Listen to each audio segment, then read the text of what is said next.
নমস্কার বন্ধুরা, আমার আজকের রেসিপি পটলের দোরমা। দেখুন, এই রেসিপিটা বানানো খুবই সহজ এবং টেস্টিকর।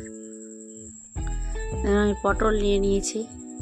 পটলগুলো টাটকা হলে আর কি ভালো হয়, না হলে ভেঙে যাওয়ার মুচড়ে যাওয়ার ভয় থাকে। এই পটলের এক সাইডটা হালকা কেটে নিয়েছি আর এক সাইডে একটু বেশি কেটে নিয়েছি। আর পটলগুলো খোসা ছাড়াইনি, হালকা চেঁচে নিয়ে ওর ভেতর থেকে দেখুন পুরো বিচি টিচিগুলো চামচ দিয়ে গোল গোল করে বের করে নিচ্ছি। ওটা বের করে নিতে হবে আস্তে আস্তে, খুব সাবধানে, যাতে পটলের মুখটা ফেটে না যায়। পটলের মুখটা ফেটে গেলে পুরটা ভরতে খুব অসুবিধা হয়। এই পুরটা বের করে নিতে হবে। যারা মাংস টাংস পছন্দ করেন না, এটা রান্না করলে মাংসর থেকেও এটা বেশি টেস্টিকর হয়। এভাবে বের করে নেবো। বের করে আপনাদেরকে ভেতরটা দেখাচ্ছি আমি। দেখুন, ভেতরটা একদম পরিষ্কার হয়ে গেছে। পরিষ্কার করে বের করে নিয়েছি। এরপরে কড়াইয়ের মধ্যে তেল দিয়ে পটলগুলো ভাজতে বসিয়ে দিয়েছি। পটল ভাজার সময় কিন্তু বেশি লবণ দেওয়া যাবে না। লবণ দিলে পটলের ভেতরে পটলটা নরম হয়ে যাবে এবং ওর ভেতরে পুট ভরতে খুব অসুবিধা হবে। হালকা হলুদ আর লবণ দিয়ে পটলগুলো আস্তে আস্তে করে ভেজে উঠিয়ে নেব। পটলগুলো ভাজা হচ্ছে। অত ডুবো তেল না দিলেও ওই পটলগুলো ভাজতে কোনো অসুবিধা হয় না, হালকা দিলেও পটলগুলো ভাজা যায়। ভালো করে একটু নেড়ে চেড়ে ভেজে নিতে লাগবে, নাহলে পরে আবার কাঁচা কাঁচা একটা গন্ধ হবে। এবার আমি নিয়ে নিয়েছি পেঁয়াজ কুচি, লঙ্কা কুচি, আদা জিরা পেঁয়াজ বাটা আর একটা ওর মধ্যে লঙ্কা পেস্ট করে নিয়েছি। এদিকে আমি কড়াইয়ের মধ্যে ডিমের ভুজিয়া করে নিয়েছি। ডিমটা ভুজিয়া আগে করলে কি ভালো হয়, ঝুরঝুরাটা একটু বেশি ভালো হবে। ওই জন্য আগে আমি ডিমটাই ভুজিয়া করে নিয়েছি। এবার ওর মধ্যে পেঁয়াজ আর লঙ্কা কুচি দিয়ে দিলাম, দিয়ে এগুলো ভালো করে ভেজে নেব। এটা কিন্তু হালকা আঁচে করবেন, তাহলে পেঁয়াজটা ভালো ভাজা হবে, নরম নরম, আর ডিমটাও পুড়ে যাবে না। ওটা আস্তে করে ভেজে নেব। ভাজা হয়ে যাবে। ভাজা হয়ে গেলে আমি এবার কড়াইয়ের মাঝখানটা এবার সব ডিমগুলো চারদিকে সাইড করে দিয়ে ওর মাঝখানে আদা জিরা পেঁয়াজ আর লঙ্কা বাটাটা দিয়ে দিলাম।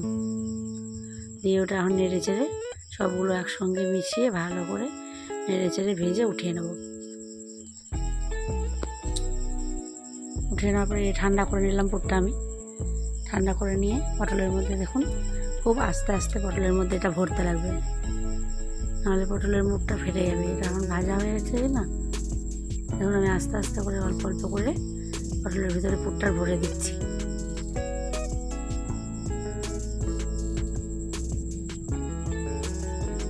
এটা কিন্তু ভালো করে ঠেসে ঠেসে পুরটা ভরতে হবে, ফাঁকা থাকলে ভালো লাগবে না। ভরে নিয়েছি। এবার একটা বাটির মধ্যে আমি অল্প একটু আটা নিয়ে ওটা গুলে নিয়েছি, নিয়ে ওর পটলের মুখগুলো বন্ধ করে দিচ্ছি, তাহলে পুরটা বাইরে বেরিয়ে আসবে না।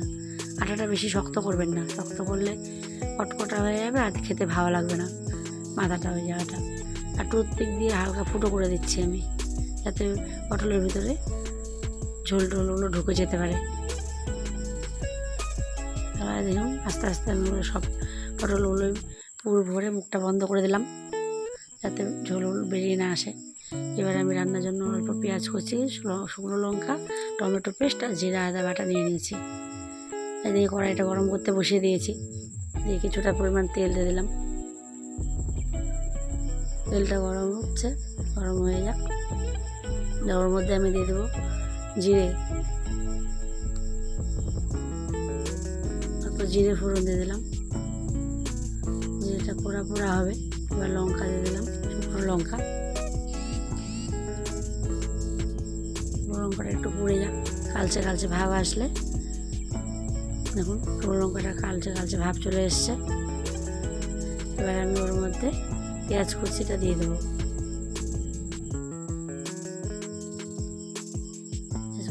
পেঁয়াজ কুচিটা ভাজা ভাজা করে নেব, হালকা ব্রাউন কালার চলে আসবে, লালচে লালচে হয়ে আসবে পেঁয়াজটা।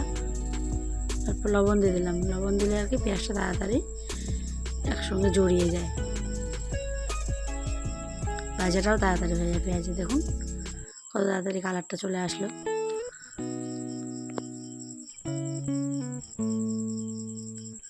ভাজা হয়ে গেছে দেখুন পেঁয়াজটা। এবার ওর মধ্যে আমি আস্তে আস্তে আদা জিরে বাটা দিয়ে নেড়ে নেবো। নেড়ে নেওয়ার পরে ওর মধ্যে আমি টমেটো পেস্টটাও দিয়ে দিলাম, দিয়ে আমি ওটা এখন ভালো করে কষিয়ে নেব। এবার ওর মধ্যে আমি আস্তে আস্তে দিয়ে দেবো নুন, হলুদ গুঁড়ো দিয়ে দিলাম।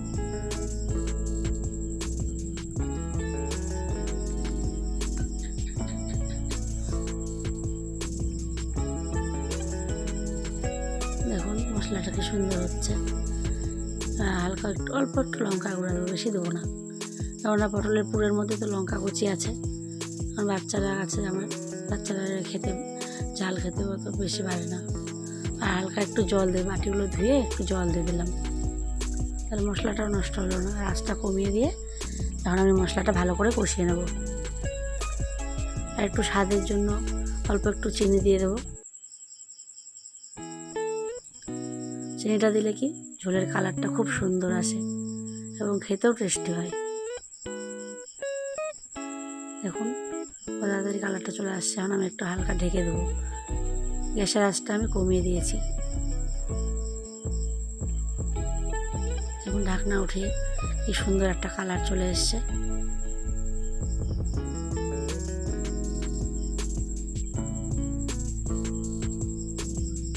আঁচটা আমি বাড়িয়ে দিলাম,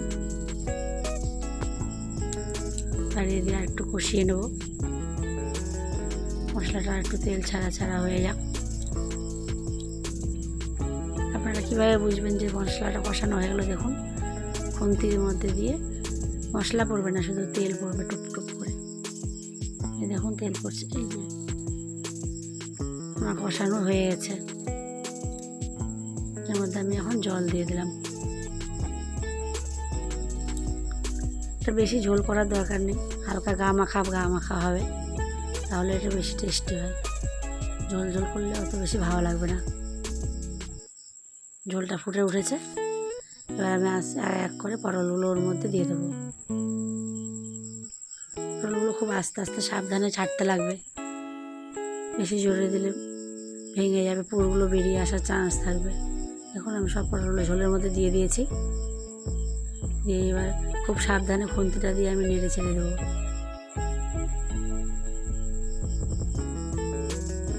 নেড়ে দিয়ে এবার আমি ঢেকে দেবো কিছু সময়ের জন্য। ঢাকনা দিয়ে আঁচটা কমিয়ে দিয়ে রেখে দেবো।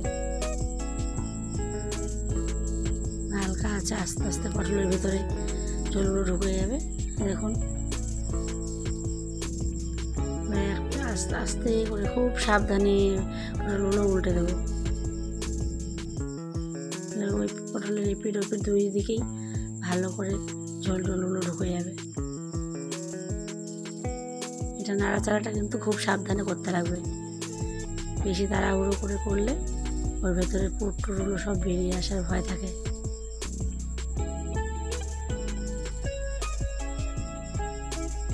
এই রেসিপিটা কিন্তু খেতে খুবই সুস্বাদু হয়।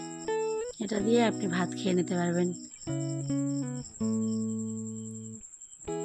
এটা আপনি চাইলে নিরামিষও তৈরি করতে পারেন। আপনারা যদি আপনার নিরামিষের রান্নাটা দেখতে চান তাহলে আমাকে লাইক, কমেন্ট এবং শেয়ার করতে ভুলবেন না।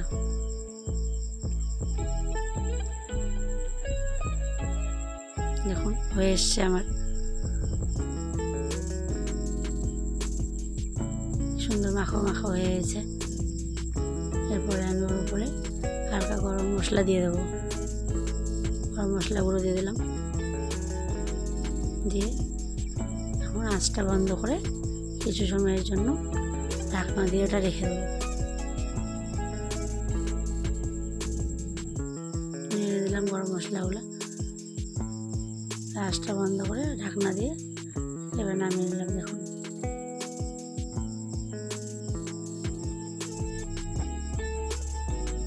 সুন্দর একটা হয়ে এসছে।